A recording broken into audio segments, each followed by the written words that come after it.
General Eric Holder has assigned 2 U.S. attorneys to lead a criminal investigation to determine the source of national security leaks. But will the attorneys act independently of Holder's office? Joining us right now, Executive Director for the Vets for Freedom, Captain Peter Hegseth, who's fresh off another tour of duty over in Afghanistan.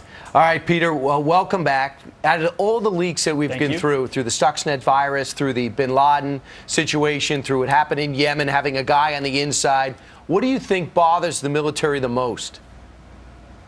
Well, it's the inability to do its job. You know, the joint statement, the bipartisan statement that put out condemning these leaks talked about sources and methods. And when you've got folks in the White House blabbing about what's going on, our sources of where we get this intelligence and the methods we use to execute them are compromised. So it has a very, I didn't, as an infantryman, we didn't run sources, intel guys did, but we worked with them quite a bit, and you saw how delicate those relationships are. Any piece of intelligence, any conversation can be used to undermine that relationship. So when you're talking about sources in Al-Qaeda in the Arabian Peninsula, or you're talking about computer viruses outside of school, then those sources and those methods are compromised, and it makes our military a much more difficult task for our military to do its job. One of the articles that the New York Times wrote that relied on these leaks depicted a scenario in the Situation Room in which the president was making a decision about the drone strikes and about the kill list.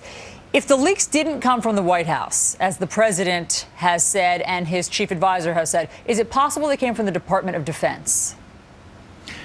It is possible, but I think either the New York Times or the White House is wrong. The president's denying it. Axelrod is also denying it, saying they didn't come to the White House. The New York Times says 36 sources inside and outside the administration, even naming folks as well. So one of the two is incorrect. That's why we need an independent investigation. It needs to be someone outside the chain of command looking at this, not just Eric Holder appointing someone who will check the box and go through the process.